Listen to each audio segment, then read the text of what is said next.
Hello friends, welcome to Wifi Study changing the way of learning. स्वागत है आप सभी का इंडिया के number 1 study channel Wifi Study में।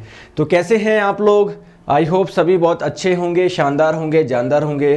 दोस्तों पहले तो माफ़ी चाहता हूँ, आप लोगों को पता है रोज़ क्लास सुबह 9:30 बजे होती है, तो कुछ टेक्निकल इशू की वजह से ये क्लास आज 10 मिनट लेट स्टार्ट हुई। चलिए दोस्तों, क्लास हम लोग स्टार्ट करते हैं। सभी आप लोग जुड़ जाइए, ठीक है? चलिए आ जाइए, तो स्टार्ट करते हैं। और आप लोगों को मैं बता दूं, जितने भी स्टूडेंट्स हैं, आप लोगों के पेपर के जस्ट बाद में आप लोग इस नंबर पे अपने क्वेश्चन सेंड करिए, जिससे आप लोगों को एक सटीक एनालिसिस मिल सके। और एक चीज आप लोग ध्यान रखेंगे दोस्तों, रोज दोपहर 1 बजे फ्री क्लास होती है साइंस के मोस्ट एक्सपेक्टेड एमसीक्यूज की। 1 बजे तो ये अनअकैडमी में बिल्कुल फ्री क्लास होती है, इसको मिस ना करें। इस क्लास के लिंक मैं आप लोगों को कमेंट सेक्शन में दे दूंगा। यहां पर आप लोगों को रैंक भी मिलती है ना, तो आप लोग क्या करेंगे, मेरी प्रोफाइल को फॉलो कर ले अनअकैडमी पर। यहाँ पर स्पेशल क्लासेज में आप लोगों को मेरी क्लास मिल जाएगी। अगर आप लोग एक नए यूजर हो तो आप लोगों से कोड पूछा जाता है, तो कोड में डाल दो नीरज11। नीरज11 डाल के आप लोग क्या कर दे दोस्तों, अनलॉक कर दे। यहाँ पर आ जाएगा awesome you have unlocked your free plan. चलिए स्टार्ट करते हैं आज का लाइव टेस्ट नंबर 3। और सबसे पहले हम लोग जो कल मैंने आप लोग को होमवर्क में दिए थे वो हम लोग डिस्कस करेंगे, वो वाले क्वेश्चन। चलिए आ जाइए। तो पहला क्वेश्चन आप लोगों के स्क्रीन पे पूछा गया कि इनमें से कौन सा रेडियो एक्टिव एलिमेंट नहीं है। दोस्तों रेडियो एक्टिव एलिमेंट क्या होते हैं? ऐसे एलिमेंट जो आपके अनस्टेबल होते हैं और आप लोगों के टूट के एनर्जी रिलीज करते हैं, ऐसे एलिमेंट्स को हम लोग बोलते हैं रेडियो एक्टिव एलिमेंट। तो इनमें से कौन सा एक रेडियो एक्टिव एलिमेंट नहीं है? तो दोस्तों आप लोगों का यूरेनियम भी है, थोरियम भी है, प्लूटोनियम भी है। ध्यान रखेंगे दोस्तों, टाइटेनियम एक आप लोगों का रेडियो एक्टिव एलिमेंट नहीं है। तो राइट आंसर आप लोग का ऑप्शन नंबर बी हो जाएगा, ठीक है? सर कल का पीडीएफ एनटीपीसी एनालिसिस का, तो कल का पीडीएफ मैंने अभी डलवा दिया, अभी मिल जाएगा आप लोगों को, ठीक है? चले आगे। नेक्स्ट क्वेश्चन आप लोगों के स्क्रीन पे क्वेश्चन में पूछा गया है, aluminium oxide H dash in nature. मतलब जो एल्यूमिनियम ऑक्साइड होगा, एल्यूमिनियम का ऑक्साइड का फॉर्मूला होता है Al2O3। तो इसकी प्रकृति क्या होगी दोस्तों? ये एसिडिक नेचर का होगा, बेसिक नेचर का होगा, किसका होगा? ध्यान से देखिए। तो कल मैंने आप लोगों को बताया था कि जितने भी मेटल होते हैं, यानी जितने भी धातु होते हैं, तो मेटल के जो ऑक्साइड्स होते हैं ना, धातु के ऑक्साइड, उनकी प्रकृति कैसी होती है? वो क्षारीय प्रकृति के होते हैं। तो आप लोगों को लगेगा कि क्षारीय प्रकृति, भाई option number D correct answer होना चाहिए। अल्कलाइन बोल लो या बेसिक बोल लो, है ना? लेकिन आप लोगों को मैं बताऊं दोस्तों, एल्यूमिनियम और आप लोगों का जिंक, ये दो ऐसे मेटल है, इनके जो ऑक्साइड होते हैं ना, ये अम्लीय प्रकृति भी शो करते हैं और क्षारीय प्रकृति भी शो करते हैं। तो इस प्रकार के ऑक्साइड को हम लोग बोलते हैं एम्फोटेरिक, ठीक है? तो राइट आंसर आपका हो जाएगा एम्फोटेरिक, यानी उभयधर्मी। उभयधर्मी क्या होते हैं दोस्तों? जो अम्लीय प्रकृति के भी होते हैं और क्षारीय प्रकृति के भी होते हैं। तो आप लोगों को 2 एग्जाम्पल याद रखना है। एक तो दोस्तों एल्यूमिनियम का ऑक्साइड Al2O3 और एक आपका जिंक का ऑक्साइड ZnO। ये दोनों ही क्या होते हैं दोस्तों? क्षारीय प्रकृति के नहीं होके उभयधर्मी प्रकृति के होते हैं, यानी ये अम्लीय प्रकृति भी और क्षारीय प्रकृति दोनों प्रकृति के होते हैं। चलिए आगे। नेक्स्ट क्वेश्चन आप लोगों की स्क्रीन पे, नॉन मेटालिक क्वालिटी इंक्रीजेस। जो अधात्विक गुण होता है वो कैसे बढ़ता है? मतलब कहां से कहां पर जाने पर बढ़ता है, आप लोगों को बताना है। 4 ऑप्शंस आपको दिए हुए हैं। Magnesium to barium, potassium to caesium, oxygen to selenium, sodium to chlorine. अब आप लोगों को काफ़ी डिफिकल्ट लग रहा होगा ये, तो देखो सिंपल सी बात ही दोहराऊं। देखो ये आप लोगों की पीरियोडिक टेबल है। यहां पर जो आप लोग रेड रेड देख पा रहे हो, ये सभी क्या है दोस्तों? मेटल है, यानी धातु है। और ये आप लोग की ब्लू वाली अधातु है और येलो वाली मेटलॉइड यानी उपधातु है। मतलब कहीं ना कहीं हम लोगों को पता है, लेफ्ट में जो एलिमेंट्स है वो आप लोगों के मेटल्स है, और आप लोगों के दोस्तों जो जितने भी नॉन मेटल्स है वो सारे के सारे आपको बिल्कुल राइट में है। बस एक नॉन मेटल ऐसा है जो कि दोस्तों यहां पर लेफ्ट में रखा है, वो है आप लोगों का हाइड्रोजन। अब आप लोगों को देखिए ऑप्शन में ये दिए हुए थे कि कहां से कहां तक आप लोगों का क्या करेगा, मेटेलिक कैरेक्टर बढ़ेगा, ठीक है? सॉरी, नॉन मेटेलिक कैरेक्टर, मतलब आप लोगों को बेसिकली मेटल से नॉन मेटल जाना है। तो देखिए सोडियम टू क्लोरीन उठा के देखो, आप लोग का सोडियम कहां पर है? ये रहा सोडियम। क्लोरीन कहां पर है दोस्तों, ये रहा। तो अगर आप लोग सोडियम से क्लोरीन की तरफ चल रहे हो तो मेटल से क्या नॉन मेटल की तरफ बढ़ रहे हो क्या, यानी किसी भी जो भी तत्व अब आते जा रहे हैं उनकी नॉन मेटेलिक प्रॉपर्टी ज्यादा होगी ना, अधातु तत्व ज्यादा होगा ना। अरे खुद अधातु है तो अधातु वाला जो गुणधर्म होगा वो ज्यादा होगा ही नहीं होगा। तो सोडियम से क्लोरीन इसका करेक्ट आंसर हो जाएगा, ऑप्शन नंबर डी। ठीक है, चलिए आगे। नेक्स्ट क्वेश्चन आप लोगों की स्क्रीन पे आंसर आप लोग बताएंगे। इस क्लास का पीडीएफ कहां मिलेगा दोस्तों, मैं मेरे टेलीग्राम ग्रुप पे भी डाल दूंगा, Neeraj sir wifi study group करके नाम है। और मैं आप लोगों को दोस्तों कमेंट के नीचे आपको एक लिंक मिलती है, जब क्लास खत्म हो जाती है तो उस लिंक से भी आप लोग पीडीएफ डाउनलोड कर सकते हो।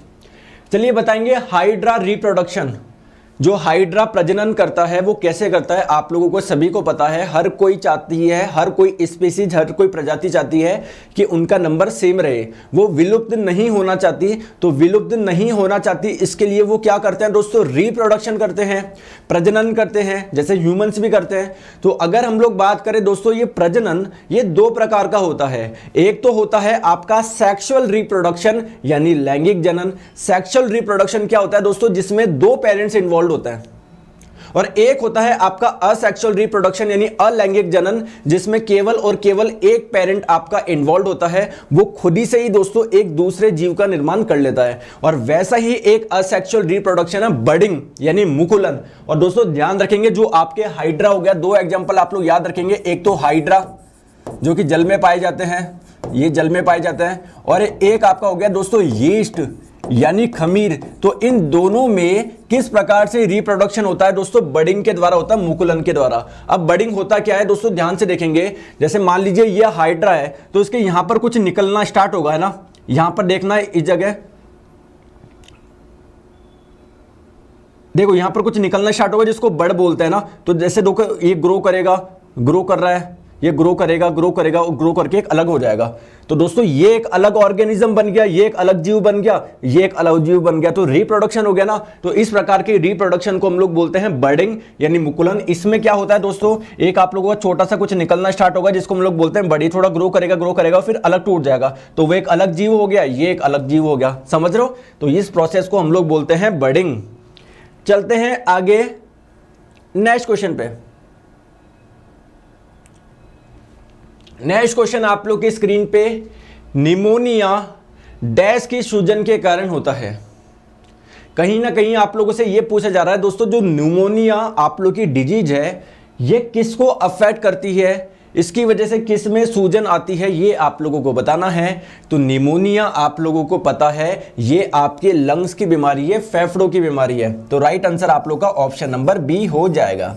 अब मैं आप लोगों से पूछना चाह रहा हूं कि दोस्तों जो निमोनिया होता है वो होता किसकी वजह से है, वो वायरस की वजह से होता है, बैक्टीरिया की वजह से होता है, किसकी वजह से होता है। तो ये आप लोग का दोस्तों ध्यान रखेंगे, बैक्टीरिया की वजह से होता है, जीवाणु की वजह से होता है। और जीवाणु से होने वाले रोगों की मैं एक लिस्ट आप लोगों को बता देता हूं जो जो इंपॉर्टेंट है। टी टेस्ट जो होता है आप लोगों को पता है, वो आप लोगों का क्या कहलाता है, मतलब वो आपका बैक्टीरिया से होता है, जीवाणु से।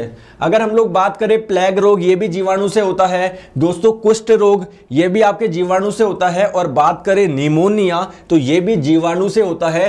कौन से जीवाणु से होता है, इस बैक्टीरिया का नाम है स्ट्रेप्टोकोकस निमोनिया, इस बैक्टीरिया का नाम हो जाएगा। और इसी से ही क्या होता है, निमोनिया होता है, जिसमें आप लोगों के लंग्स को ये अफेक्ट करता है। ठीक है, चलते हैं आगे नेक्स्ट में। नेक्स्ट क्वेश्चन आप लोगों की स्क्रीन पे, पोलियोमाइलिटिस डैश की वजह से होता है। जो ये डिजीज है ये रोग किसकी वजह से होता है, जीवाणु की वजह से होता है, विषाणु की वजह से होता है, कवक की वजह से होता है, किसकी वजह से होता है। तो दोस्तों ये जो पोलियोमाइलिटिस है ये आप लोगों का कुछ भी नहीं है, पोलियो को ही हम लोग क्या बोलते हैं, पोलियोमाइलिटिस बोलते हैं। तो अगर बात करें पोलियो की, अगर बात करें दोस्तों पोलियो की, तो आप लोग सभी जानते हो पोलियो एक वायरस से होने वाला रोग है। किसकी वजह से, वायरस से होने वाला रोग है। तो राइट आंसर आपका ऑप्शन नंबर ए हो जाएगा, जिसको हिंदी में हम लोग विषाणु बोलते हैं। नेक्स्ट क्वेश्चन आप लोगों की स्क्रीन पे, पोलियो का पहला प्रभावी टीका, पोलियो की जो वैक्सीन थी दोस्तों किसने बनाई है आप लोगों को बताना है। पोलियो की वैक्सीन किसने बनाई, चार आपको ऑप्शंस दिए हुए हैं। तो आइए दोस्तों इसको ट्रिक से याद रखते हैं। सबसे पहले हम लोग बात करते हैं पोलियो वैक्सीन। तो ये किसने बनाई दोस्तों? जोनास सॉल्क ने बनाई। तो इसको याद कैसे करेंगे, क्योंकि आपके एग्जाम में बहुत ज्यादा इन्वेंशन पूछ जाते हैं कि टीवी का किसने करा, ये किसने करा, ये किसने करा, तो हम लोग बहुत बार कंफ्यूज हो जाते हैं। तो सिंपली इसके लिए ट्रिक क्या है? ट्रिक ये है, अपने बच्चे को पोलियो की दवा वही ना पिलाएगा जो ना समझ है ना भैया? जो ना समझ है केवल वही है जो अपने बच्चे को पोलियो की दवा नहीं पिलाएगा। तो देखिए, जो ना समझ है तो पोलियो, और दोस्तों जो नास इसमें आ रहा है तो जोनास सॉल्क इसका दोस्तों वो हो जाएगा जिन्होंने वैक्सीन बनाई है किसकी? पोलियो की। इसके साथ में एक फ्री चीज और बता देता हूं, आप लोगों से अगर पूछे जो रेबीज की वैक्सीन है, रेबीज का जो टीका है वो किसने बनाया है? तो वो बनाया दोस्तों लुई पास्चर ने। तो इसको भी आइए हम लोग ट्रिक से याद रख लेते हैं। तो कुत्ते के काटने के पश्चात सुई लगवाकर रेबीज से बच सकते हैं। तो पश्चात और सुई करके कुछ आ रहा है ना, तो दोस्तों लुई पास्चर आप लोग ध्यान रखेंगे, जिन्होंने रेबीज के कुत्ते मतलब रेबीज की क्या बनाई? वैक्सीन बनाई। ठीक है, तो राइट आंसर कौन सा हो जाएगा दोस्तों? इसमें जोनास सॉल्क हो जाएगा, option number D. Next question आप लोगों की स्क्रीन पे आंसर आप लोग बताएंगे। क्वेश्चन आप लोगों से पूछा गया है सर जगदीश चंद्र बोस द्वारा पौधे में वृद्धि को मापने हेतु निर्मित उपकरण का नाम क्या है? दोस्तों इनमें से कोई एक इंस्ट्रूमेंट है जिसका यूज क्या होता है प्लांट में ग्रोथ को मेजर करने के लिए, बताएंगे? तो वो कौन सा आप लोगों का इंस्ट्रूमेंट है? आइए इसके भी मैं आप लोगों को ट्रिक बता देता हूं, है ना। तो ये तो आपकी पेनिसिलिन की ट्रिक है, तो अभी आप लोग इसको छोड़िए। आप लोगों से दोस्तों पूछी गई है जो क्रैस्कोग्राफ होता है ना। ये क्रैस्कोग्राफ क्या होता है दोस्तों? प्लांट में जो ग्रोथ होती है, पौधों में लंबाई होती है, उसको मेजर करने के लिए एक इंस्ट्रूमेंट है जिसको हम लोग बोलते हैं क्रैस्कोग्राफ। इसका दोस्तों इन्वेंशन किसने करा? जगदीश चंद्र बोस ने करा। क्या मैं शॉर्ट में जेसीबी बोल सकता हूं क्या? तो इसको आप लोग याद रखेंगे ट्रिक से। मान लीजिए कई बार पूछ लिया गया क्रैस्कोग्राफ का इन्वेंशन किसने किया? जगदीश चंद्र बोस ने।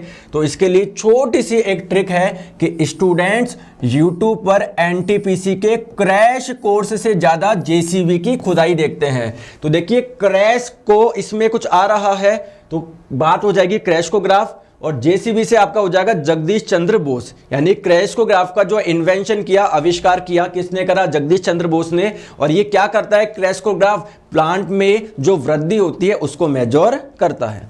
चलो आगे। नेक्स्ट क्वेश्चन आप लोगों की स्क्रीन पे, आधुनिक रसायन शास्त्र का जनक किसे माना जाता है?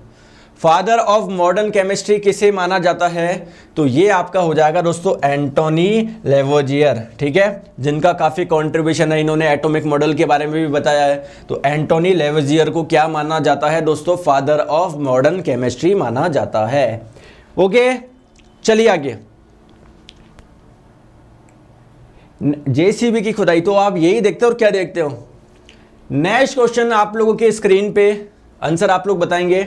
दोस्तों इधर 17 आएगा सब जगह ना, 17 नीचे 17 है ना, 17 आंसर आप लोग बताएंगे।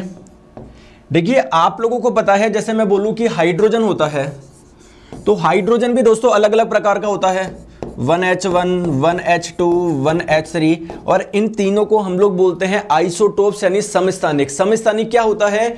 जिनके परमाणु क्रमांक तो समान होते हैं, लेकिन ये ऊपर वाला जो नंबर है जिसको हम लोग द्रव्यमान संख्या मास नंबर बोलते हैं, वो अलग अलग होती है। तो आप लोगों को पता है दोस्तों क्लोरीन के भी क्या पाए जाते हैं? आइसोटोप्स पाए जाते हैं, समस्थानिक। तो बोला जा रहा है कि जो क्लोरीन है ये इसके दो आइसोटोप्स, दो समस्थानिकों का मिश्रण है, और वो जो समस्थानिक है इसके किस रेशो में पाए जाते हैं? 3:1 में पाए जाते हैं। तो उन दो समस्थानिक कौन कौन से ये आप लोगों को बताना है, बताइए।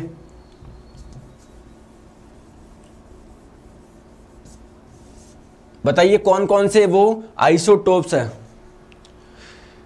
तो राइट आंसर यहां पर कुछ जने ऑप्शन नंबर ए बोल रहे हैं, कुछ डी बोल रहे हैं। चलिए आ जाइए। तो अगर हम लोग बात करें, अरे भैया पीडीएफ आप लोगों को मिल जाएगा, 1000 बार मैंने बोल दिया है। चलो आ जाओ। तो बात करते हैं दोस्तों क्लोरीन।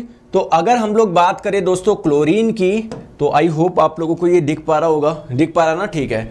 तो इसके दो आइसोटोप्स होते हैं, एक तो होता है 17Cl35 और एक आपका हो जाएगा 17Cl37। कैसे पता पड़ा दोनों आइसोटोप है? तो देखिए दोनों के परमाणु क्रमांक तो क्या है, समान है, 17-17 है, और द्रव्यमान संख्या अलग अलग है, इसकी 35 है, इसकी 37 है। तो ये कितना पाया जाता है? तो ये दोस्तों 75% ये वाला पाया जाता है और 25% आप लोगों का ये पाया जाता है। तो कहीं ना कहीं आप लोगों का रेशो 3:1 बन गया ना भैया, ये 75 है और ये आप लोगों का 25 है, तो अनुपात 3:1 हो गया ना।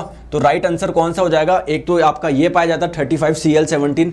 दोस्तों देखो ये आप लोगों का कैसे भी लिख सकते हो, आप लोग इसको ऐसे भी लिख सकते हो, है ना, ऐसे भी लिख सकते हो, है ना, अगर मैं बात करूं ऐसे भी लिख सकते हो। तो मतलब एक ही है, मतलब नीचे की साइड जो आएगा वो एटॉमिक नंबर होगा, परमाणु क्रमांक, और ऊपर के साइड जो आता है वो द्रव्यमान संख्या होती है। तो राइट आंसर आपका हो जाएगा ऑप्शन नंबर ए। ये दोनों आइसोटोप पाए जाते हैं क्लोरीन के, ये 75% पाया जाता है, ये 25% पाया जाता है। आगे हम लोग चलते हैं नेक्स्ट क्वेश्चन पे। आंसर आप लोग बताएंगे according to Boyle rule. Boyle का नियम क्या बोलता है? इसको बॉयल्स लॉ करो, लॉ करो, बताओ क्या ये बताता है आपको बॉयल का नियम?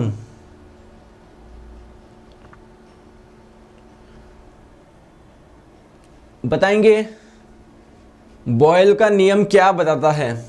तो आइए हम लोग समझते हैं सिंपल सी बात। जैसे मान लीजिए कि ये कोई एक कंटेनर है, ठीक है, इसमें दोस्तों एक पिस्टन लगा हुआ है। अब आप लोग बोलेंगे पिस्टन क्या होता है? आप लोग ये देखिए कि दोस्तों ये आपके पास में मान लो सिलेंडर है, समझ गए बात को? इस सिलेंडर में दोस्तों कुछ चीज रखी हुई है। अब आप लोग इसको ऊपर एक प्लेट रखे इस चीज को दबा रहे हो, तो ये जो प्लेट है ना, ये ही क्या है, पिस्टन है। तो ये आपका पिस्टन है। अगर ये पिस्टन दोस्तों नीचे आएगा तो यहां पर जो गैस होगी, यहां पर जो गैस होगी वो क्या होगी दोस्तों, कंप्रेस्ड होगी, संपीड़ित होगी। अगर ये आपका पिस्टन ऊपर जाएगा तो गैस आपकी ऊपर की ओर जाएगी। समझ गए बात को? ठीक है। तो इस गैस का जो वॉल्यूम है, आयतन, उसको मैं V मान लेता हूं। इस गैस का जो दाब है, प्रेशर है, उसको मैं P मान लेता हूं, और इस गैस का कुछ द्रव्यमान होगा उसको मैं मान लेता हूं M। समझ गए बात को? तो दोस्तों एक इक्वेशन होती है जिसको हम लोग बोलते हैं आइडियल गैस इक्वेशन, यानी आदर्श गैस समीकरण। वो होती है आप लोगों की PV बराबर mRT। ध्यान से आप लोग समझिएगा, यहां पर P क्या है दोस्तों, दाब है, V क्या है, आयतन है, M क्या है, गैस का द्रव्यमान है, R क्या होता है, एक गैस कांस्टेंट होता है, और T होता है तापमान। तो बॉयल का नियम क्या बोलता है? मेरे दोस्तों एक चीज मुझे बताओ आप लोग सिंपली, अगर आप लोग इसको कंप्रेस करोगे तो क्या गैस के द्रव्यमान पे कुछ परिवर्तन होगा क्या? द्रव्यमान तो दोस्तों 1 किलो था, 1 किलो ही रहेगा। समझ गए बात को? तो आप लोगों को पता है ये चीज पे कोई भी प्रभाव नहीं पड़ेगा, चाहे आप लोग इसको कंप्रेस करो, चाहे आप लोग इसको ऊपर लेके जाओ। दोस्तों गैस कांस्टेंट, कांस्टेंट का मतलब कांस्टेंट ही रहेगा, तो इस पे कोई प्रभाव नहीं पड़ेगा। बॉयल का लॉ क्या बोलता है कि अगर आप लोग कंप्रेशन या एक्सपेंशन के दौरान इसको भी कांस्टेंट रखो, तो इन्होंने बोला P इंटू V का जो गुणनफल रहेगा वो एक कांस्टेंट आएगा। इसका मतलब क्या है? अगर आप लोग प्रेशर को बढ़ाओगे तो वॉल्यूम को कम होना पड़ेगा, क्योंकि ये नंबर तो आप लोगों का एक कांस्टेंट रहना चाहिए। अगर आप लोग प्रेशर कम करोगे तो वॉल्यूम आप लोगों का बढ़ेगा। समझ रहे? तो ये बोलता है आपके बॉयल का नियम। तो बॉयल का नियम किस पे लागू होता है? कांस्टेंट टेम्परेचर पे, नियत तापमान पर। तो बोलता है कि एट कांस्टेंट टेम्परेचर यानी नियत तापमान पर दिए गए गैस के द्रव्यमान के दाब और आयतन का गुणनफल स्थिर रहता है ना। प्रेशर और वॉल्यूम का जो मल्टीप्लिकेशन रहता है, जो प्रोडक्ट रहता है, वो कांस्टेंट रहता है। आइए इसको एक अच्छे से एग्जांपल से हम लोग समझते हैं।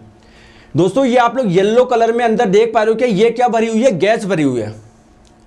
आप लोग क्या कर रहे हो?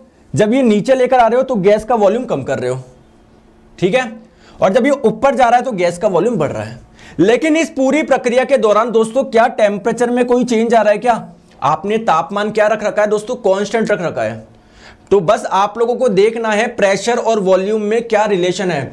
देखिए यहां पर क्या हो रहा है दोस्तों, वॉल्यूम कम हो रहा है। देखो वॉल्यूम कम हो रहा है तो प्रेशर बढ़ गया, ठीक है, और जब वॉल्यूम बढ़ रहा है तो प्रेशर कम हो गया।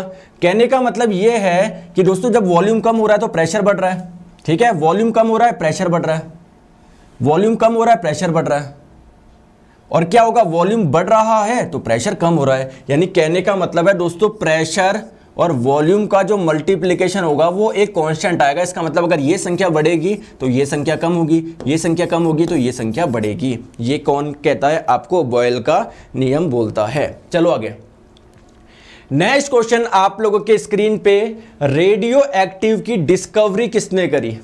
ये जो फिनोमिना है इसका दोस्तों आविष्कार किसने करा, किसने देखी ये चीज? ये तो रेडियो एक्टिविटी का जो इन्वेंशन किया वो करा दोस्तों हेनरी बैक्यूरेल ने। राइट आंसर आपका हो जाएगा ऑप्शन नंबर सी। और मैरी क्यूरी ने इसको नाम दिया था ये रेडियो एक्टिविटी, लेकिन आविष्कार किसने किया था दोस्तों? हेनरी बैक्यूरेल ने किया था। ऑप्शन नंबर सी इसका करेक्ट आंसर हो जाएगा। अभी आप लोगों से एनटीपीसी में क्वेश्चन पूछा गया था कि जो रेडियो एक्टिविटी होती है वो किससे मापी जाती है? रेडियो सक्रियता जो होती है वो किससे मापी जाती है? जैसे द्रव्यमान को आप लोग मापते हो किलोग्राम में, लंबाई को आप लोग नापते हो मीटर में। सिमिलरली दोस्तों जो रेडियो सक्रियता है इसकी जो यूनिट है वो बैक्यूरेल ही है। वो क्या है दोस्तों? बैक्यूरेल ही इसकी यूनिट हो जाएगी। ध्यान आप लोग रखेंगे। अगर ये ऑप्शन में नहीं हो तो एक और यूनिट होती है दोस्तों क्यूरी। क्यूरी में भी हम लोग रेडियो एक्टिविटी को मापते हैं। चलो आगे, नेक्स्ट क्वेश्चन आप लोगों से पूछा गया, लिथियम नाइट्राइड का सूत्र क्या है? आप लोगों को फॉर्मूला बताना है, लिथियम नाइट्राइड का फॉर्मूला क्या होगा? तो देखिए सबसे पहले बात ये आती है कि लिथियम नाइट्राइड का यूज क्या होता है। तो दोस्तों इसका यूज होता है हाइड्रोजन को स्टोर करने में। हाइड्रोजन को स्टोर करने में इसका यूज करा जाता है, स्टोर करने में। अब बात आती है कि इसका फॉर्मूला क्या है। तो देखिए यहां पर आप लोग देख सकते हो लिथियम नाइट्राइड, तो इसका फॉर्मूला हो जाएगा Li3n, है ना। तो क्या हो जाएगा राइट आंसर आपका? ऑप्शन नंबर सी हो जाएगा। और बात करें इसके यूज की तो हाइड्रोजन को स्टोर करने में इसका यूज करा जाता है। चलिए नेक्स्ट क्वेश्चन, आंसर बताएंगे आप लोग।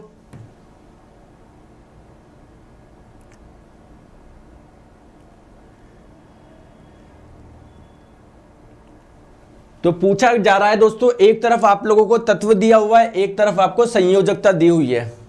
तो आप लोगों को करेक्ट आंसर बताना है कि कौन सा करेक्ट नहीं है, गलत मिलान का आप लोगों को सेलेक्ट करना है। तो सबसे पहले हम लोग समझते हैं संयोजकता होती क्या है, वैलेंसी क्या होती है। देखिए हर कोई आपका एटम चाहता है कि उसके बाह्यतम कक्षा में 8 इलेक्ट्रॉन हो। अगर 8 इलेक्ट्रॉन नहीं है तो अपने 8 इलेक्ट्रॉन पूरा करने के लिए या तो वो इलेक्ट्रॉन को त्यागेगा या वो इलेक्ट्रॉन को ग्रहण करेगा। और अपना अष्टक पूरा करने के लिए त्यागे गए या ग्रहण किए गए इलेक्ट्रॉन की संख्या को ही हम लोग क्या बोलते हैं? उसकी वैलेंसी बोलते हैं, उसकी संयोजकता बोलते हैं। तो आइए चलो चेक करते हैं हीलियम। तो दोस्तों अगर हम लोग बात करें हीलियम की, हीलियम का एटॉमिक नंबर क्या होता है? परमाणु क्रमांक सर 2 होता है। चलो भैया हीलियम का मैंने एटॉमिक नंबर यानी यहां पर मैं परमाणु क्रमांक लिख देता हूं, परमाणु क्रमांक लिख देता हूं। तो एटॉमिक नंबर कितना है दोस्तों? 2। एटॉमिक नंबर 2 होने का मतलब क्या है? इसमें इलेक्ट्रॉन की संख्या कितनी है दोस्तों? 2 है। तो किस प्रकार से ये आप लोगों के इलेक्ट्रॉन सजेंगे? तो पहली कक्षा की कैपेसिटी होती है दोस्तों 2, तो 2 इसमें आ गया। ठीक है, तो अब ध्यान रखेंगे दोस्तों इसके पास में केवल एक ही कक्षा है और उसकी कैपेसिटी 2 इलेक्ट्रॉन की है। इसमें 2 इलेक्ट्रॉन आ गए तो क्या इसको इलेक्ट्रॉन त्यागने की या ग्रहण करने की जरूरत है क्या? नहीं है दोस्तों। इसकी वैलेंसी क्या होगी? 0 होगी। Right answer option number A हो जाएगा। मतलब ये ए वाला बिल्कुल करेक्टली आप लोग का मैच है। नेक्स्ट हम लोग बात करते हैं दोस्तों हाइड्रोजन की। हाइड्रोजन का एटॉमिक नंबर होता है दोस्तों 1। एटॉमिक नंबर 1 यानी परमाणु क्रमांक 1 होने का मतलब है इसमें इलेक्ट्रॉन की संख्या कितनी है? 1 है। तो पहली वाली कक्षा की कैपेसिटी कितनी है? 2 इलेक्ट्रॉन होती है, लेकिन इसमें 1 इलेक्ट्रॉन आ गया दोस्तों, 1 की कमी है ना। तो अपनी दोस्तों ये पूरी कक्षा को भरने के लिए क्या चाहेगा कि 1 इलेक्ट्रॉन आ जाए। कितने इलेक्ट्रॉन को एक्सेप्ट करेगा? 1 को करेगा ही नहीं। इसकी हाइड्रोजन की संयोजकता 1 होती है, ये भी बिल्कुल सही है। नेक्स्ट बात करते हैं दोस्तों कार्बन की। तो कार्बन का एटॉमिक नंबर कितना होता है दोस्तों? 6 होता है। इसमें इलेक्ट्रॉन की संख्या कितनी हो गई? 6 हो गई। पहली कक्षा में कितने इलेक्ट्रॉन आ सकते हैं दोस्तों? 2 आ सकते हैं। दूसरी कक्षा में कितने इलेक्ट्रॉन आ सकते हैं? 8 आ सकते हैं, लेकिन अभी इसके पास में बचे कितने? 4 ही बचे। समझ गए बात को? तो आप लोग मुझे बताइए दोस्तों, इसके पास में क्या भी इसका अष्टक पूरा है क्या? इसका अष्टक पूरा नहीं है। तो अगर इसका अष्टक पूरा नहीं है तो अष्टक पूरा करने के लिए कितने इलेक्ट्रॉन चाहिए? 4 और चाहिए, जिससे इसके 8 हो जाए। तो इसकी संयोजकता होती है दोस्तों 4, ये भी सही है। ऑक्सीजन की बात करते हैं दोस्तों। ऑक्सीजन का एटॉमिक नंबर होता है 8। परमाणु क्रमांक 8 होने का मतलब है इलेक्ट्रॉन की संख्या 8। पहली कक्षा में 2 इलेक्ट्रॉन, दूसरी कक्षा में 6 इलेक्ट्रॉन। आप लोग मुझे बताएंगे दोस्तों, क्या इसके बाह्यतम कक्षा में 8 इलेक्ट्रॉन है क्या? नहीं है। तो अपना अष्टक पूरा करने के लिए क्या करेगा? ये 2 इलेक्ट्रॉन को एक्सेप्ट करेगा, तो इसकी संयोजकता 2 होगी, जबकि यहां पर 1 दिया हुआ है तो जो कि गलत हो जाएगा। तो ऑक्सीजन की संयोजकता कितनी होती है दोस्तों? 2 होती है, ध्यान आप लोग रखेंगे। नेक्स्ट क्वेश्चन आप लोगों की स्क्रीन पे, आंसर आप लोग बताएंगे।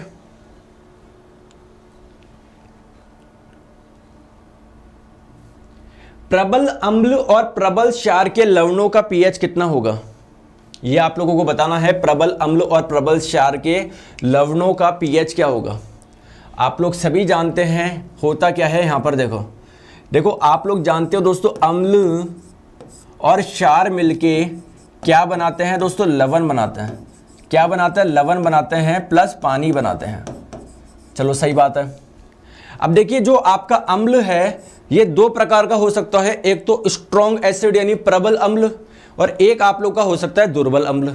सिमिलरली ये भी आप लोग का प्रबल क्षार और आपका दुर्बल क्षार हो सकता है। तो दोस्तों, अगर अम्ल आप लोगों का स्ट्रॉन्ग एसिड हो, यानी अगर प्रबल अम्ल हो, और स्ट्रॉन्ग बेस हो यानी प्रबल क्षार हो, तो ये दोनों मिलके दोस्तों कैसा लवण बनाते हैं? उदासीन बनाते हैं। कैसा? उदासीन बनाते हैं।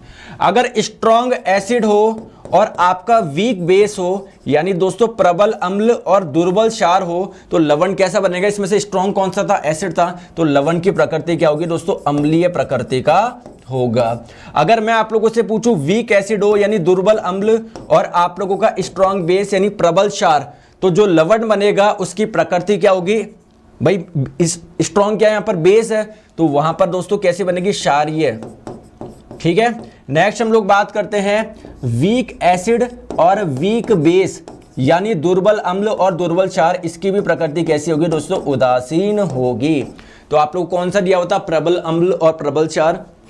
तो दोस्तों स्ट्रॉन्ग एसिड और स्ट्रॉन्ग बेस यानी प्रबल अम्ल और प्रबल क्षार का से जो भी लवण बनेगा उसकी प्रकृति क्या होगी? उदासीन होगी। और उदासीन का मतलब क्या है दोस्तों? उसकी पीएच का मान क्या होना चाहिए? 7 होना चाहिए। Option number B. चलिए बहुत बढ़िया। नेक्स्ट क्वेश्चन पे चलते हैं। आपके स्क्रीन पे आंसर आप लोग बताएंगे। ठीक है, आंसर बताओ।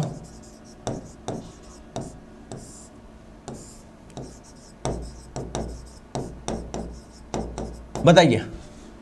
क्वेश्चन आप लोगों की स्क्रीन पे है, आप लोगों को बताना है यदि x का pH मान 9 है, कोई होगा x, तो x का pH मान कितना दे रखा है? आप लोगों को 9 दिया हुआ है, चलो मान गए।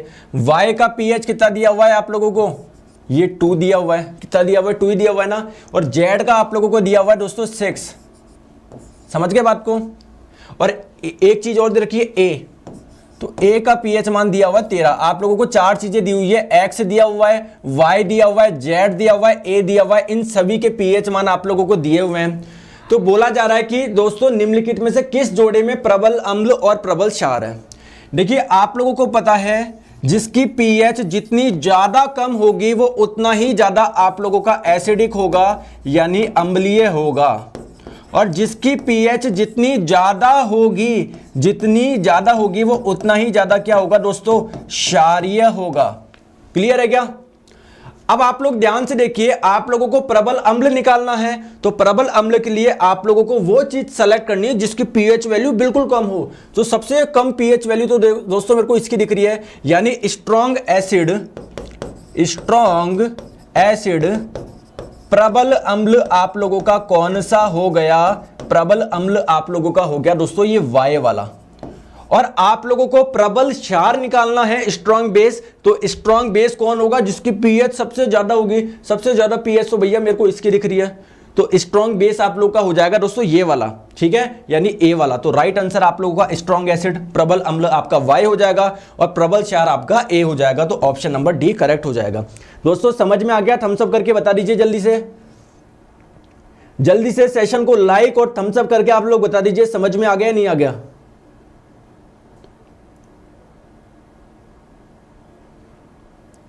चले आगे, तो आ जाइए नेक्स्ट क्वेश्चन पे हम लोग चलते हैं।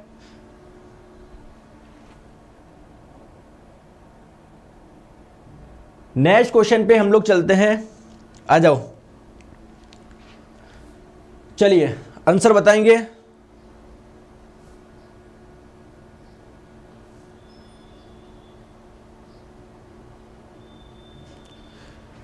तो बात करते हैं दोस्तों न्यूलैंड के ऑक्टेव के नियम के अनुसार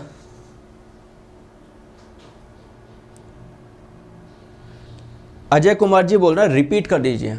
क्या करूं रिपीट? यही hello friends, welcome to Wifi Study changing the way of learning. स्वागत है आप सभी का इंडिया के नंबर 1 स्टडी चैनल, है ना। दोस्तों कैसे हैं आप लोग? आई होप सभी अच्छे होंगे, शानदार होंगे, जानदार होंगे। Very good morning. तो जैसे कि आप लोग जानते हैं सुबह 9:30 बजे क्लास होती है और दोस्तों दोपहर 1 बजे क्लास देखना ना भूले। यहाँ पर आप लोगों को रैंक भी मिलती है, अपनी प्रिपरेशन को बूस्ट कर सकते हैं और जितने भी नए यूजर है नीरज 11 कोड लगा के आप लोग ज्वाइन कर सकते हो। तो चलिए क्लास स्टार्ट करते हैं। आज का पहला क्वेश्चन ना तो ये होता है रिपीट। तो इसमें ये बताओ आप लोगों को प्रॉब्लम क्या? इतनी सिंपल सी चीज है। आप लोगों को जब मैंने बता दिया दोस्तों जिसकी पीएच मान जितना ज्यादा होगा वो उतना ज्यादा क्षारीय होगा, जिसकी पीएच मान जितनी कम होगी वो उतना ही ज्यादा एसिडिक होगा। तो आप लोगों को दोस्तों प्रबल अम्ल निकालना था। इसका मतलब दोस्तों जो बहुत ज्यादा अम्लीय हो, और बहुत ज्यादा अम्लीय का मतलब जिसकी पीएच बिल्कुल कम हो। ठीक है, आ जाओ। तो नेक्स्ट क्वेश्चन की हम लोग बात करते हैं न्यूलैंड के ऑक्टेव के नियम के अनुसार। देखिए आप लोगों को पता है जब तत्वों का वर्गीकरण किया गया तो हर साइंटिस्ट ने अपने अलग अलग तरीके बताए। तो वहां पर दोस्तों एक तरीका न्यूलैंड का ऑक्टेव का नियम भी था, यानी अष्टक का नियम भी इसको बोलते हैं। इन्होंने क्या बताया कि जितने भी तत्व है उनको उनके बढ़ते हुए परमाणु द्रव्यमान में आप लोग सजा दो। तो हर 7वें के बाद में जो 8वां एलिमेंट आएगा उसकी प्रॉपर्टी पहले की जैसी होगी। लेकिन दोस्तों उस समय जब इन्होंने ये नियम बनाया उस समय कितने एलिमेंट्स नॉन थे? वो 56 एलिमेंट्स ज्ञात थे उस समय। कितने थे? 56 थे। ठीक है, चलते हैं आगे नेक्स्ट क्वेश्चन पे। नेक्स्ट क्वेश्चन आप लोग के स्क्रीन पे जो ऑक्टेव रूल है या न्यूलैंड का दोस्तों अष्टक नियम आप लोग बोल सकते हो, ये कहां तक आपका एप्लीकेबल होता है? मतलब कौन से तत्व तक ये सही रिजल्ट दे रहा था? जैसा कि इन्होंने बताया था कि ऐसे करो कि सजाओ, फिर जो भी 8वां एलिमेंट आएगा उसकी प्रॉपर्टी पहले की जैसी होगी। तो ये जो नियम है, ये जो तुक्का था वो कहां तक लग रहा था? तो ये जो तुक्का लग रहा था वो कैल्शियम तक ही लग रहा था। इसके आगे दोस्तों ये तुक्का लग ही नहीं रहा था। तो राइट आंसर आपका ऑप्शन नंबर सी हो जाएगा। ठीक है, चलिए आगे। नेक्स्ट क्वेश्चन आप लोगों की स्क्रीन पे, फॉस्फोरिक एसिड का रासायनिक सूत्र क्या है? तो पहली बात तो आप लोगों को यह बताना है फॉस्फोरिक एसिड का यूज क्या होता है दोस्तों। इसका यूज होता है आप लोगों के जंग को हटाने के लिए। जंग को हटाने के लिए इसका यूज करा जाता है। जंग को हटाने के लिए, जंग को हटाने के लिए। अब बात आती है इसका फॉर्मूला क्या है। तो दोस्तों फॉस्फोरिक एसिड का जो फॉर्मूला हो जाएगा वो हो जाएगा H3PO4 और इसी का यूज होता है दोस्तों जंग को हटाने के लिए। तो राइट आंसर आपका हो जाएगा ऑप्शन नंबर बी। ठीक है, नेक्स्ट क्वेश्चन आप लोगों की स्क्रीन पे आंसर आप लोग बताएंगे। डैश पृथ्वी पर सबसे अधिक पाया जाने वाला धातु है ना। मतलब अर्थ के क्रस्ट की बात कर रहा है ये। तो अर्थ के क्रस्ट पर सबसे अधिक पाया जाने वाला धातु कौन सा है? मेटल आप लोगों को बताना है। तो अगर हम लोग बात करें दोस्तों अर्थ के क्रस्ट पे क्या क्या पाया जाता है दोस्तों, सबसे अधिक पाई जाती है ऑक्सीजन। कितनी? 47%। लेकिन आप लोग जानते हो ऑक्सीजन एक मेटल नहीं होती, नॉन मेटल होती है, अधातु होती है। ठीक है, अधातु। इसके बाद में हम लोग बात करते हैं, इसके बाद में 28% क्या पाया जाता है आप लोगों का? 28% आपका सिलिकॉन पाया जाता है। लेकिन सिलिकॉन भी दोस्तों एक धातु नहीं होता, ये एक अधातु होता है। सॉरी, आप लोगों का उपधातु होता है। क्या होता है आप लोगों का? उपधातु होता है, यानी मेटलॉइड होता है। ये उपधातु होता है यानी मेटलॉइड होता है। इसके बाद में अगर हम लोग बात करें सबसे अधिक धातु आप लोगों से पूछा गया तो दोस्तों एल्यूमिनियम सबसे अधिक पाई जाने वाली धातु है। राइट आंसर आपकी ऑप्शन नंबर बी हो जाएगा। ठीक है, चलते हैं आगे नेक्स्ट क्वेश्चन पे। आंसर बताएंगे आप लोग।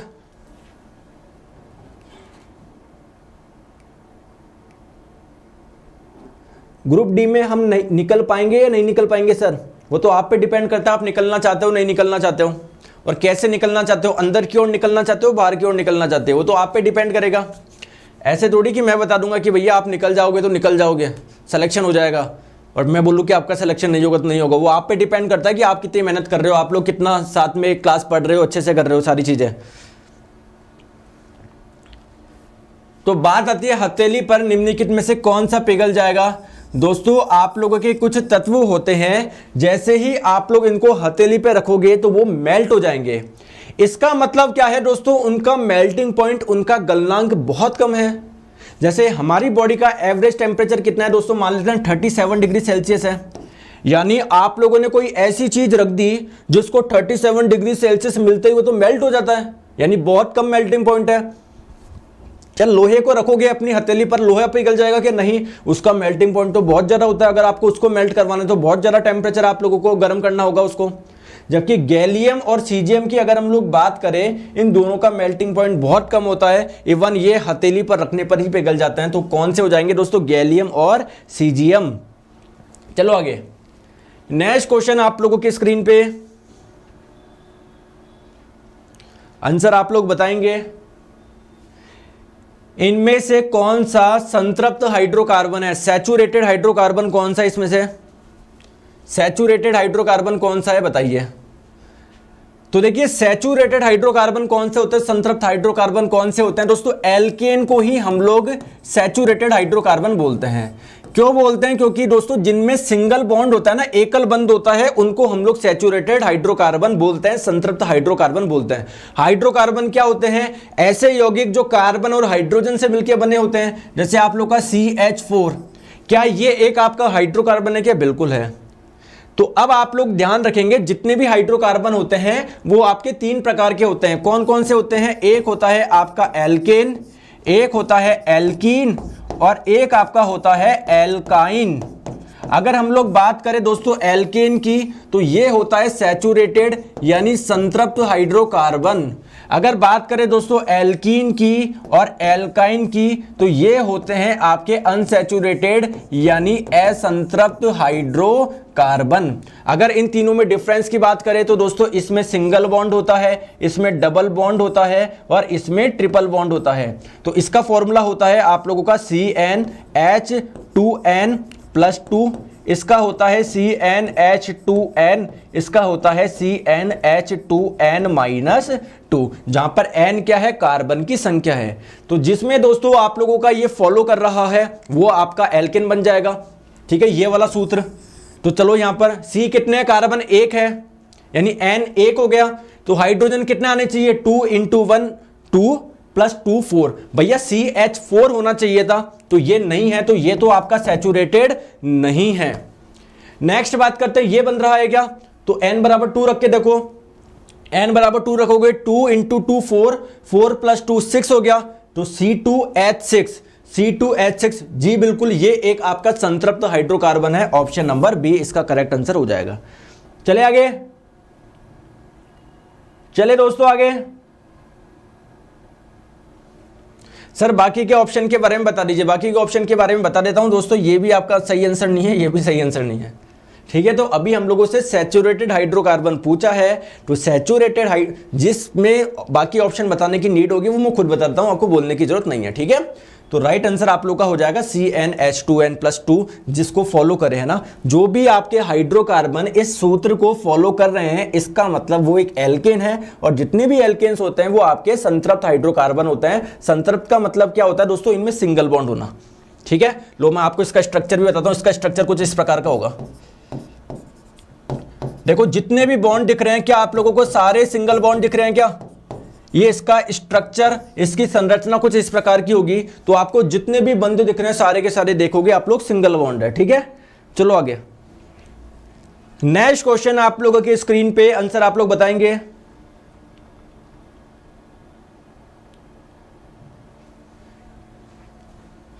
साहिल सर की क्लास क्यों नहीं हो रही, कल से हो जाएगी उनकी क्लास, ठीक है। क्वेश्चन में आप लोगों से पूछा जा रहा है, निम्न में से किस तत्व को, कौन से एलिमेंट को वंडर एलिमेंट के नाम से जाना जाता है। वंडर का मतलब क्या है दोस्तों, आश्चर्यजनक कुछ चीज है इसमें, तो किसको हम लोग वंडर एलिमेंट के नाम से जानते हैं? तो वंडर एलिमेंट के नाम से जानते हैं दोस्तों टाइटेनियम को। और अगर आप लोगों से पूछे टाइटेनियम का एटॉमिक नंबर, परमाणु क्रमांक, तो वो ध्यान रखेंगे 22 होता है। अब बात आती है कि इसको वंडर एलिमेंट क्यों बोलते हैं। दोस्तों अगर कोई मेरा जैसा व्यक्ति बिल्कुल पतला दुबला किसी 2-4 पहलवानों को हरा दे तो क्या ये एक वंडर है या नहीं है? बिल्कुल वंडर है ना। तो सेम चीज यहां पर है। जो आपका टाइटेनियम होता है दोस्तों, इसका घनत्व बहुत कम होता है, फिर भी ये बहुत ज्यादा स्ट्रांग होता है, बहुत ज्यादा शक्तिशाली होता है, इसकी स्ट्रेंथ बहुत ज्यादा होती है। इस वजह से इसको हम लोग क्या बोलते हैं? वंडर एलिमेंट बोलते हैं। चलो आ जाइए आगे चलते हैं नेक्स्ट क्वेश्चन पे। नेक्स्ट क्वेश्चन आप लोगों के स्क्रीन पे आंसर आप लोग बताएंगे।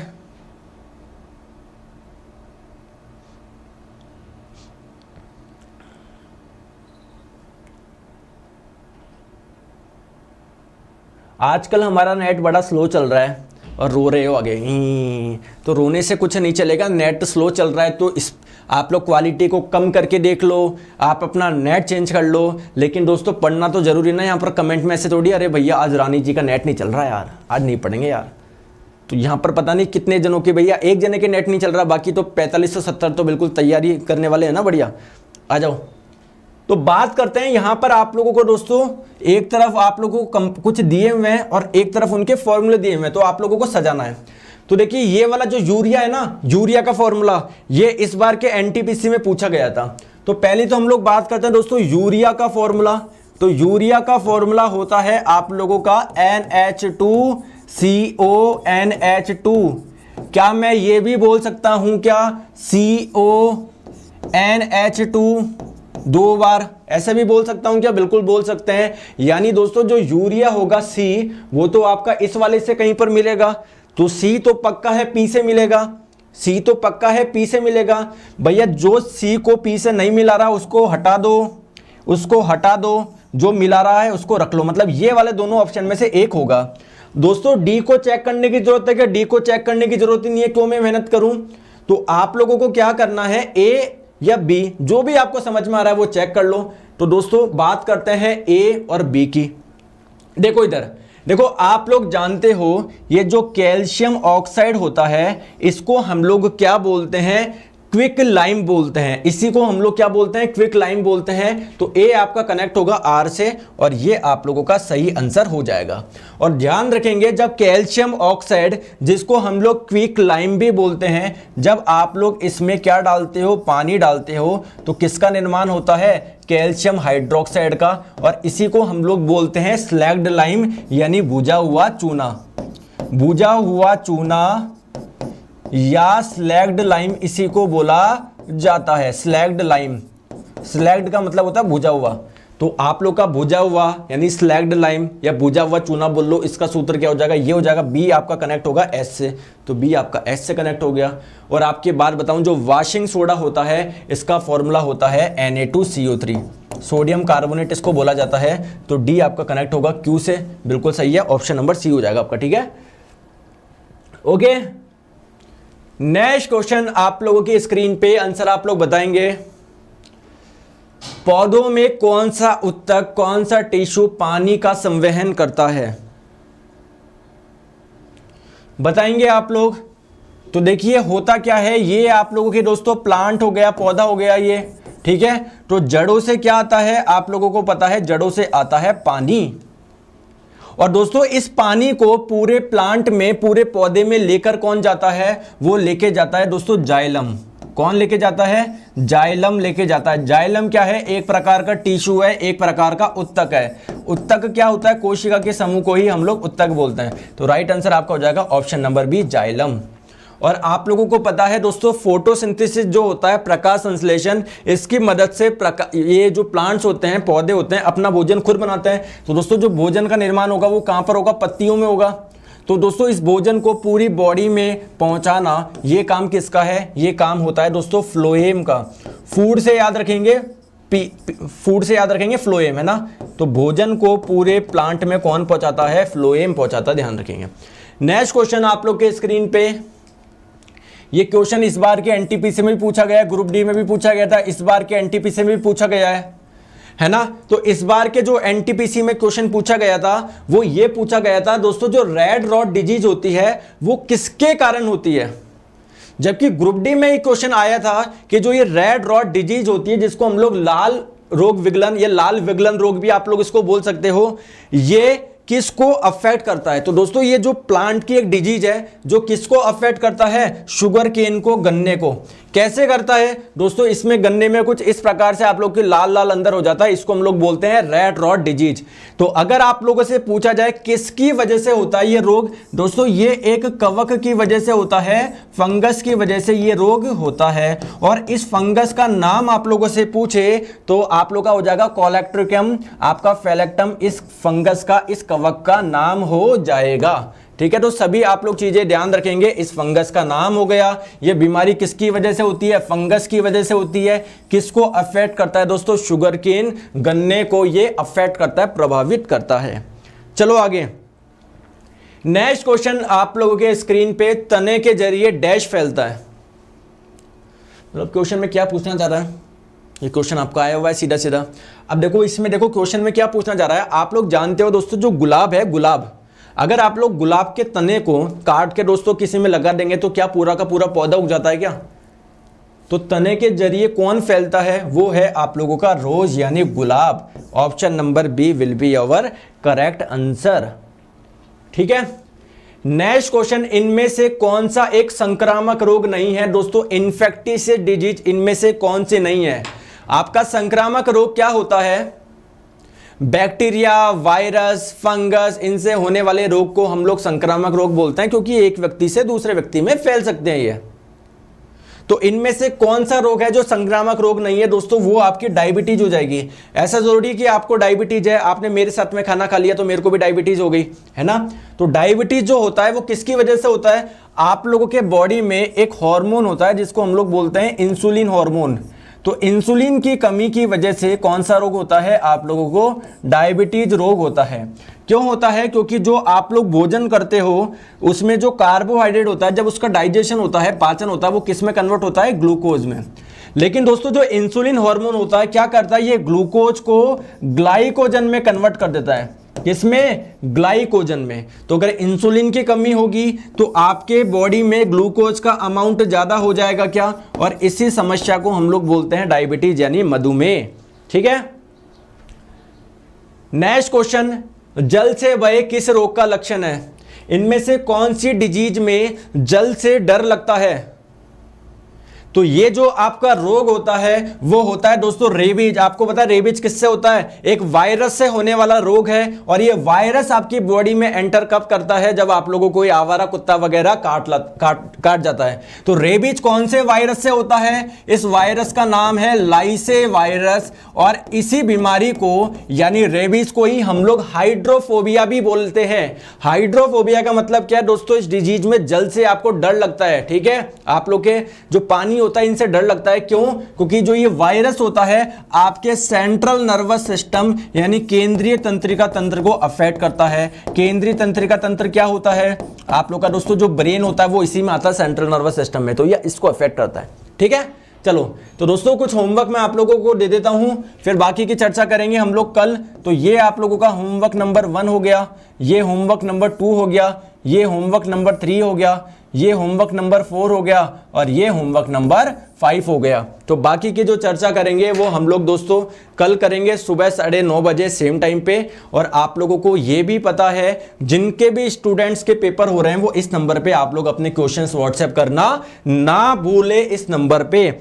और रोज रात्रि 11:30 बजे 11:30 PM पर मैं आप लोगों को दोनों शिफ्ट यानी शिफ्ट 1 और शिफ्ट 2 में पूछे गए science, computer, GK, polity, history, geography, economics, मतलब पूरा जीके और जीएस का एनालिसिस मैं करवा देता हूं रोज रात्रि 11:30 बजे। ठीक है, चलो और दोस्तों मिलते हैं 1 बजे अनअकैडमी की क्लास में। बहुत शानदार क्लास होती है, आप लोग इसको बिल्कुल भी मिस ना करें अगर आप लोग एनटीपीसी और ग्रुप डी में बहुत अच्छा स्कोर करना चाहते हैं। ठीक है, तो मिलते हैं 1 बजे वाली क्लास में। इस क्लास की लिंक मैं आपको कमेंट सेक्शन में भी दे दूंगा। और आप लोगों को यहाँ पर दोस्तों रैंक भी मिलती है कि आप लोग की रैंक क्या आई, तो आप लोग ज्वाइन होकर देखिए, काफ़ी मजा आएगा। यहाँ पर अनअकैडमी लर्निंग ऐप पर आप लोग मुझे फॉलो कर ले, मेरा नाम है नीरज जांगड़, मुझे फॉलो कर ले। यहाँ पर स्पेशल क्लासेज में आप लोगों को क्लास मिल जाएगी। है ना, गोल सेलेक्ट कर लेना अपना एसएससी एग्जाम्स, इसके स्पेशल क्लासेज के सेक्शन में आप लोग को मिल जाएगी। आप लोगों से अगर कोई कोड पूछे, अगर आप लोग एक नए स्टूडेंट हो तो नीरज 11 कोड डाल के आप लोग क्या कर दे दोस्तों, अनलॉक कर दे। और दोस्तों मैं आपको बता दूं, एसएससी प्लेटफॉर्म के लिए Unacademy subscription is the best subscription, best platform. यहां पर आप लोगों को हर वीक नए से नए बैच मिलेंगे कि जो भी स्टूडेंट आप लोग जुड़ रहे हो वो आप लोग कहीं से भी प्रिपरेशन कर सकते हैं। जो बैचेज आप लोगों के हो चुके हैं उनका भी आप लोगों को रिकॉर्डेड कंटेंट अवेलेबल हो जाएगा। आप लोगों को यहां पर 20,000 से ज्यादा प्रैक्टिस क्वेश्चन है, 300 से ज्यादा क्लासेस चलती है प्रतिदिन, ठीक है। तो यहां पर आप लोगों को सारे कोर्स एक सब्सक्रिप्शन में एक्सेस कर सकते हो। तो एसएससी एग्जाम्स का गेट सब्सक्रिप्शन करें, 24 महीने का दोस्तों 7800 का है, रेफरल कोड डाल देंगे नीरज 11, तो ये आप लोगों का 7,020 रुपए का पड़ जाएगा, ठीक है। अब बताओ सर क्वेश्चन बहुत लैंग्वेज में आते हैं क्या? ये तो मैंने पूछा नहीं, वैसे दोनों लैंग्वेज में आने चाहिए आपके, और बाकी जो आपने सेलेक्ट कर रखी है वो तो आप लोगों की आएगी आगे, ठीक है। पीडीएफ दोस्तों इस क्लास के नीचे आप लोगों को जब क्लास खत्म हो जाएगी 10-15 मिनट के बाद में कमेंट में एक लिंक मिलेगा आपको, तो उस लिंक को आप लोग खोलिएगा, वहां पर डाउनलोड करने का ऑप्शन आ जाएगा, ठीक है। कल की 11:30 बजे एनालिसिस वाले की पीडीएफ वो अभी डल चुकी होगी, नहीं डली तो अभी 4-5 मिनट में डल जाएगी, ठीक है।